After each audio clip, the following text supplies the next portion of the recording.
भारत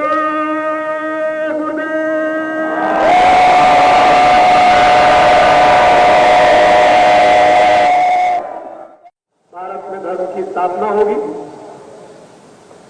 सज्जनों की, अच्छे व्यक्तियों की मानता और अच्छा होगी, और धीरे धीरे बुरे लोग अपनी बुराइयों को छोड़ देंगे, क्योंकि उसका एक समय है छोड़ने का।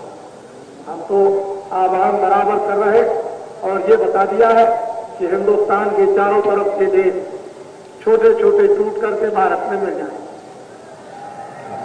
भारत एक विशाल देश, थोड़े दिनों के बाद में सारे विश्व का भारत गुरु बन जाएगा। भारत में राष्ट्रभाषा हिंदी, संस्कृत हो जाएगी और भारत इतना सिरमौर हो जाएगा कि मैं आपको उसके बारे में क्या बताऊं। मेरी बात तो आज पागलों जैसी मालूम होती है, लेकिन जब ये सब चीजें आ जाएगी तो सारे विश्व में ये कहानियां बन जाएंगी।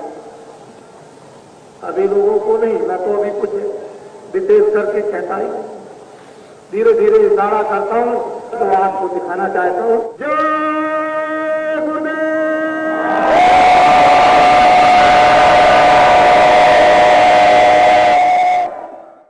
इस भारत में जब जब धर्म की स्थापना हुई तो ग्वाल बालों को आगे कृष्ण ने ढकेल दिया, कोल भीलों को इनको ढकेल दिया, मोहम्मद ने जंगल के मुरीदों को ढकेल दिया, बौद्ध ने आगे ढकेला, ईसा मसीह ने आगे कर दिया और बाबा जी ने तो आपको आगे करके दिखाई दिया। तो आप देख रहे हो, वो सुन रहे हो, वो उस वक्त और जमाने की चीजों को सुन रहे और वर्तमान में आप देख रहे हो। ये दिखाया जा रहा, वो सुनाया जा रहा, और वो अगर सत्य हो सकता है तो ये भी सत्य होगा। जय गुरुदेव।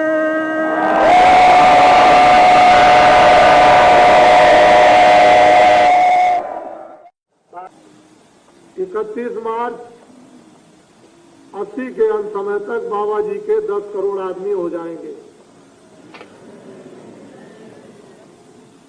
और माँ बाप के साथ में 4 बच्चे। इनसे 10 करोड़ जब आदमी तैयार हो जाएंगे तो आगी पानी और ठंडी में कूदाने की परीक्षा ली जाएगी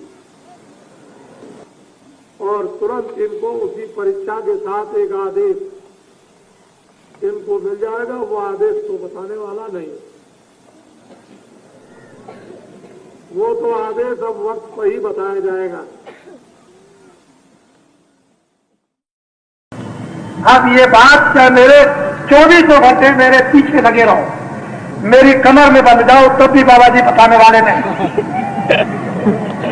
हिंदुस्तान में कितने लोग जोड़ तोड़ लगा दें। पहले तो हम बता रहे थे हम जो भी बात करते हैं मन, हम एकांत में कमरे में कोई बात नहीं करते। यहां कह दिया बस, पहले तो हम सबके सामने कह देते थे, और अब मेरी कमर में बंधे रहो, तब भी बाबा जी की बात अब पता नहीं लगा सकती। अब बाबा जी अब तो आपको करके दिखाएंगे। हजारों वर्षों के लिए सतयुग आएगा इस कलयुग में, और कलयुग अभी खत्म नहीं होगा, लेकिन कलयुग में सतयुग लग जाएगा। कलयुग जाएगा और सतयुग आएगा। अभी कलयुग नहीं गया, अभी सतयुग नहीं आया। जब कलयुग में कलयुग चला जाएगा और कलयुग में सतयुग आ जाएगा तो ये देवियां भी नाक में सोना पहनेंगी, ये यहाँ भी सोना पहनेंगी, गले में भी, और हाथ में भी सोना पहनेंगी। ये गांव में रहेंगे तो सोना पहनने को मिलेगा। इसको कहते हैं सतयुग, और सबको भोजन मिलेगा और सबको कपड़े मिलेंगे और सब लोग धर्म का पालन करोगे, सबके सब धर्म का पालन करोगे, मनुष्य धर्म का, और ईश्वर को सबके सब याद करेंगे, भगवान का भजन करेंगे तो सतयुग आएगा। लेकिन अभी आया नहीं ना, अभी कलयुग गया। ये सारे देश में उसका बिगुल बज रहा, कि कलयुग जाएगा और सतयुग आएगा और तुम लोग तैयार हो जाओ और आगे बड़े कष्ट आने वाले हैं। उस समय पर जब कष्ट आएंगे तो बाबा जी की एक एक बात आपको याद आएगी। तो अभी टैक्स और लगेंगे, अभी टैक्स और लगेंगे और महंगाई और आएगी। तब फिर तुम क्या करोगे? रोगे, चिल्लाओगे, बड़े परेशान होगे। तो इसलिए बाबा जी तुम्हारे कानों में सब बातें डाले देते हैं और वो जब समय आएगा तो तुमको हमारी सब बातें याद हो जाएंगी और होश हो जाएगा। तब कहोगे बाबा जी को बुलाओ, या ये जो टाट वाले जो घूमेंगे कि अच्छा इनको बुला के ले आओ, बाबा जी की बात बता दो, समझा दो कि हम लोगों को अब क्या करना है। तो ये लोग बताएंगे कि तुमको अब ये करना है, तब तुम्हारा ये दुख जाएगा, ये संकट जाएगा, तब फिर ये सस्ती आएगी और टैक्स नहीं लगेंगे। जब टैक्स नहीं लगेंगे, सस्ती आ जाएगी तो सब चीजें मिलेंगे, इतना ऊपर तुम्हारे भार नहीं होगा और किसानों का सब कर्जा माफ कर दिया जाएगा और एकदम से ऊपर उठाकर और फिर नए सिरे से फिर से निर्माण फिर किया जाएगा और फिर से तुम खेती करोगे। देखो तुम्हारा जीवन कितना अच्छा उठ जाता है। तो बाबा जी के हाथ में मालूम है क्या है? जिसके सिर पर हाथ रख देते हैं, तुमको पता है, इस काफिले को दर्शन दो, इससे तो एक दो तकलीफ तो तुम्हारी चली जाएगी। हम इसलिए खड़े हो गए कि गांव के लोग इसको दर्शन दे दें और दर्शन करने इनका लाभ हो जाए और हमारे पास आ जाओगे और हाँ मात मार दें, तब तो तुम्हारा बहुत कुछ बन गया, लोग भी बन जाएगा, परलोक भी बन जाएगा। नहीं सोना चांदी दे करके भगवान नहीं मिलता है, आशीर्वाद ऐसे नहीं मिलता। वो तो जब उसकी कृपा होती है तब आशीर्वाद मिलता है और आशीर्वाद जब मिल जाता है, जब दुआ मिल जाती है तो कभी कमी नहीं होती है। नहीं तो तुम चिल्लाओगे, रोगे। अच्छा बोलो सबके सब जय गुरुदेव, सब लोग बोलो जय गुरुदेव।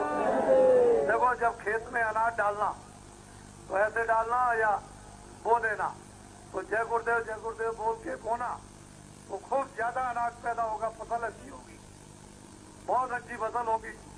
तुम देखना उसको, तब तुमको जब किसी कोई बच्चा बीमार हो, स्त्री बीमार हो, तो जय गुरुदेव बोल के दवा खिला देना, देखो कितनी जल्दी ठीक हो जाता है। तो तुमको एक चीज पकड़ा दी है, इसको याद रखना, कभी मत भूलना, चाहे कोई कितना भी कहे भूल जाए, तुम जय गुरुदेव परीक्षा लेते रहना कि जरा देखें जय गुरुदेव बोल के हमारा लाभ होता है कि नहीं होता, तो तुमको पता चल जाएगा। तो बाबा जी तुमको कहे जाते हैं, हमारा नाम तुलसीदास, आश्रम है मथुरा में, और जय गुरुदेव नाम का प्रचार करता हूँ, वो भगवान का है, वो किसी आदमी का नाम नहीं है। इसमें कभी किसी संदेह में मत रहना। अच्छा बोलो जय गुरुदेव।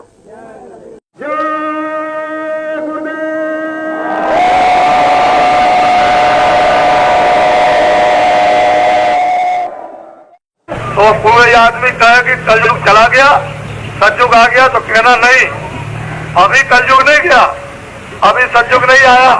बाबा जी घोषणा करेंगे, पहले सबको ये बात सुना दे, हिंदुस्तान में सबके कानों पहुंच जाए, तो घोषणा करेंगे कलयुग कब से जाएगा, सतयुग कब से आएगा।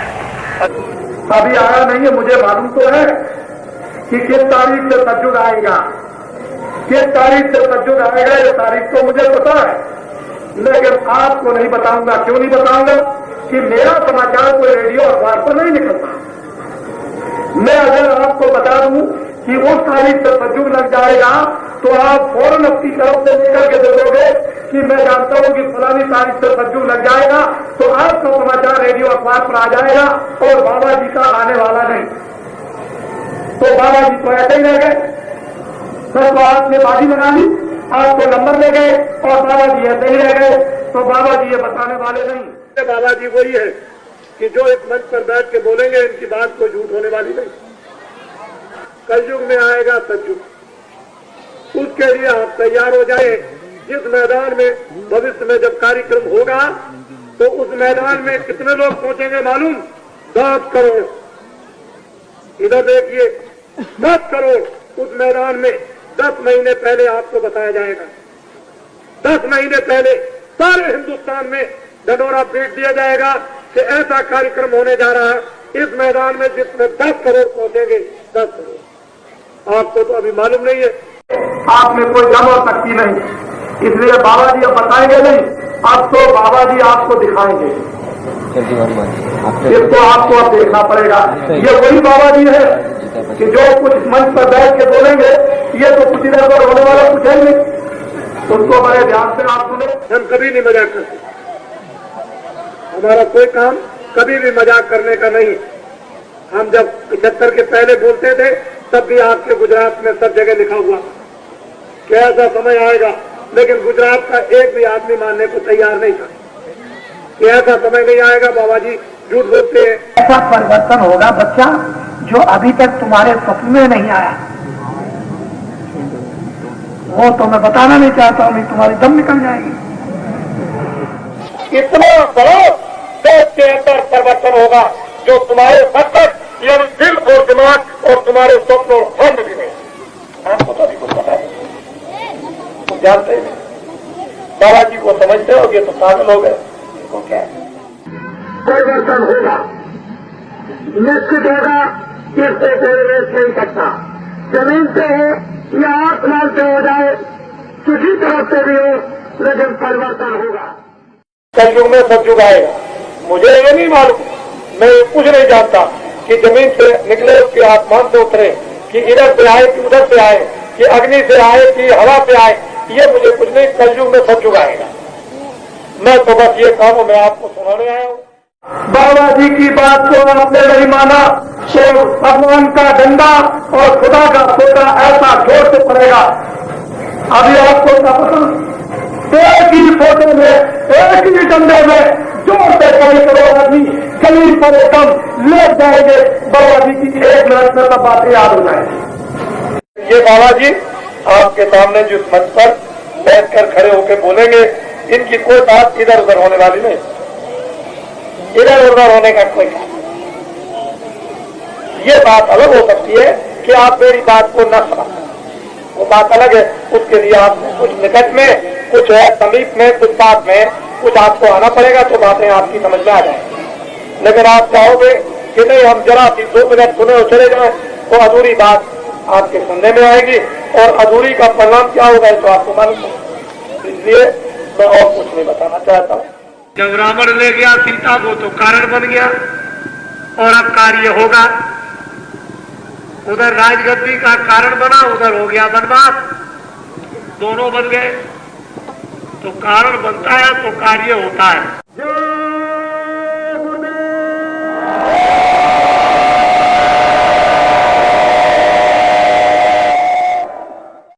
बाबा जी क्या कहते हैं, 1 बीघा खेत में 100 मन गेहूं या 100 मन चावल होगा। हमारे शब्दों को आपको सुनना चाहिए। और जिन पेड़ों पर 100 वर्षों से फल नहीं लगते उन पर भी फल लगने लगेंगे। आपको मालूम है कि 1 बीघा खेत में 100 मन गेहूं, 100 मन चावल क्या होगा? होगा 100 मन गेहूं, 100 मन चावल होगा। समझ रहे हैं कि नहीं? अरे 100 मन गेहूं, 100 मन चावल 1 बीघा खेत में होगा। अपने अपने दरवाजों पर सूचक चिन्ह लिखे, ऊपर जय गुरुदेव नाम भगवान का, नीचे सतयुग आएगा। 1 बीघा खेत में 100 मन गेहूं, 100 मन चावल लाएगा। आपको ये लिखने में इतराज क्या? दुनिया के तमाम लैला मजनू की किताबें और तमाम शब्द दिल और दिमाग और तमाम लिखते और आप पढ़ते रहते हैं। ये आपको सूचक है, योगदान, मदद, सहयोग, ये आपका नुकसान क्या है? लेकिन अफसोस है इसके लिखने में और इसके याद करने में शर्म, लैला मजनू की कहानियों में कोई शर्म नहीं। नंगे चित्र तो बनाओगे, उसमें कोई हया और शर्म आपको नहीं आएगी, लेकिन भगवान की तस्वीर बनाने में आपको शर्म। कलयुग में सतयुग आएगा, इतना बड़ा देश के अंदर परिवर्तन होगा जो तुम्हारे मकसद यानी दिल और दिमाग और तुम्हारे स्वप्न और ख्वाब भी नहीं। आपको तो अभी कुछ पता नहीं।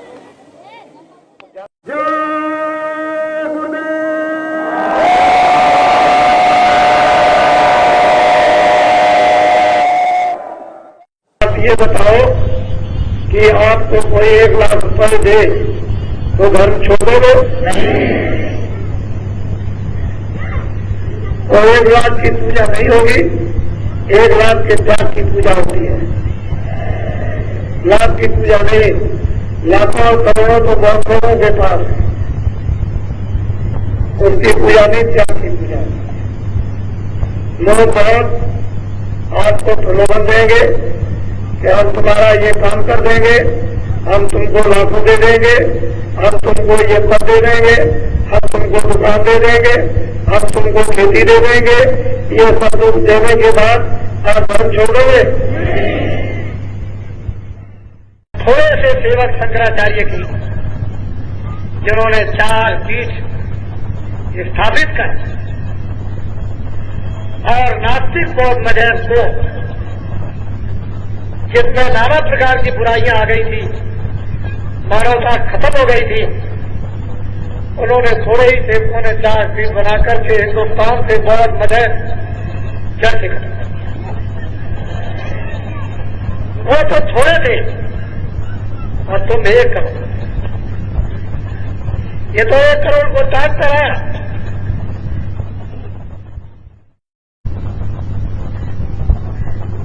इतने साझेदारी अगर देश में धर्म को नहीं ला सकते हैं तो तुमको चुल्लू भर पानी में डूब के मरना चाहिए। देखो, मेरी बात खुद सुन लो। जो लोग बोरा पहले हुए हैं, फिर बोरा उतारना है, पहले समझ लो। हमको आप ये समझते हो कि बाबा जी खुश हो जाएंगे और बाबा जी के आंखों के सामने से हट जाएंगे तो बाबा जी अंधे हो जाएंगे और हम वहां कपड़ा पहन लेंगे, इससे बाबा जी खुश होने वाले न मालिक खुश होगा न बाबा जी खुश होंगे। वो बात को समझ लो अच्छी तरह से। यहां तुमने हमको दिखाने के लिए, लोगों को दिखाने के लिए पहन लिया तो वहां उतार रहेगा। अब अगर वहां कोई कपड़ा उतारता हो पहनने वाला, वहां वो कपड़े से भेद करता हो, तो इसका 1 किलो विश्वास बिल्कुल मत करना। ये मैं तुमको बता देता हूं, ये कसौटी है।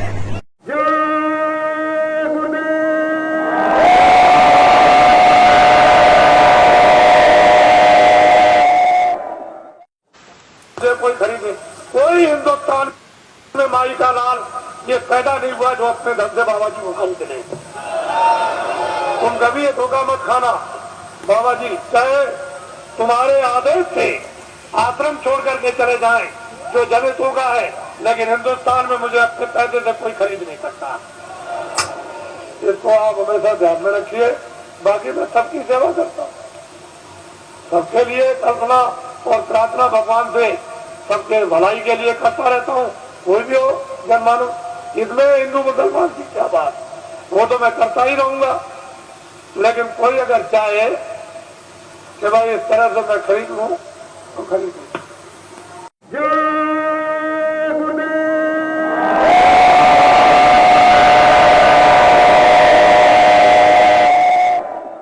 मैं तो कुछ अमूलक चीज लेने आया हूं, लेकिन मेरी कुछ जरूरी बातें सुन लो। आगे बड़ी तकलीफ आने वाली। कोई भगवान आपको और महात्मा श्राप नहीं देते, वो कुछ नहीं। महात्मा तो कभी देते ही नहीं, सवाल ही नहीं, भगवान भी नहीं देता। लेकिन जो जो आपने कर्म किए हैं उसका तो आपको दंड मिलेगा। तो बताइए, आपने कुछ बचाव के लिए सोचा है तो आगे बहुत तकलीफ आने वाली है। 47 सालों में इतनी तकलीफ नहीं आई, ऐसी बीमारियां आपने नहीं देखी, ऐसे झगड़े नहीं देखे, समझ गए, ऐसी महंगाई नहीं देखी आपने, अर्थ की ऐसी कमी, रुपए पैसे की कमी नहीं देखी।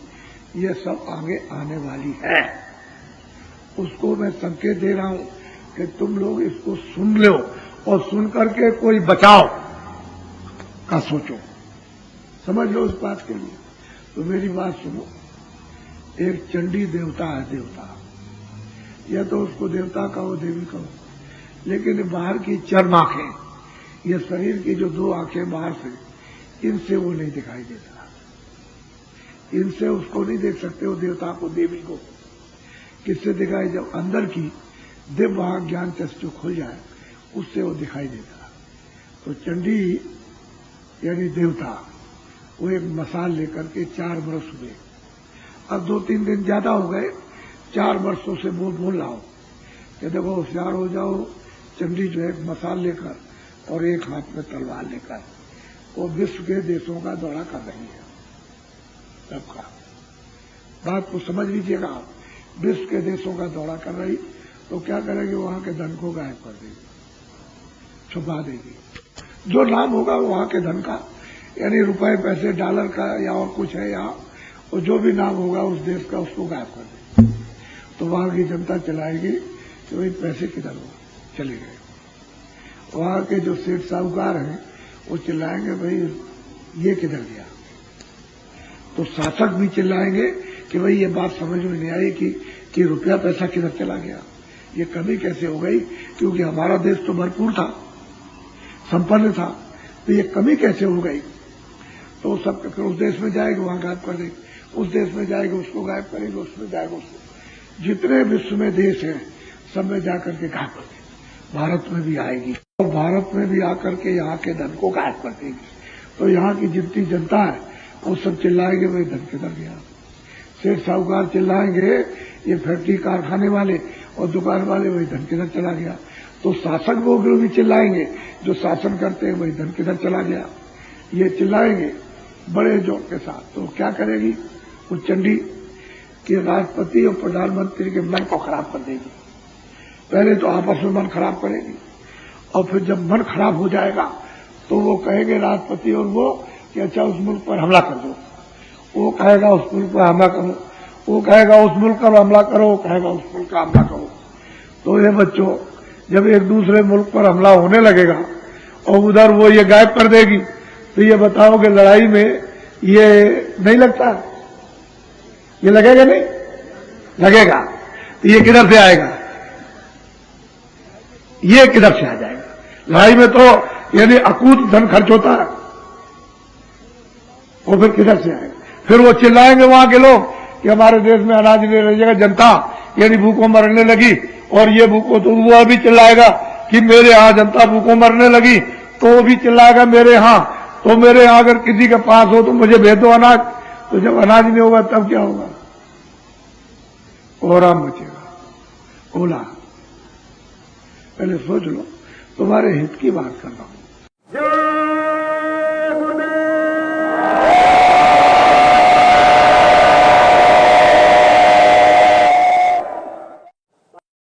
उधर मुसलमान फकीरों की किताबों में लिखा हुआ है कि 14वीं सदी के अंत में इंसानों में कोहराम मचेगा, कोलाहल होगा, त्राय त्राय मचेगी। उसी समय पर खुदा का पैगाम लेकर एक फकीर जमीन पर उतरेगा, सारे इंसान जाति को खुदा का पैगाम सुनाएगा। इतनी सी अर्ज है गाफिल की, गुरुदेव के प्यारे चरणों में तन रहे कहीं दुनिया में, मगर मन रहे तुम्हारे चरणों में। इतनी सी अर्ज है गाफिल की, गुरुदेव के प्यारे चरणों में।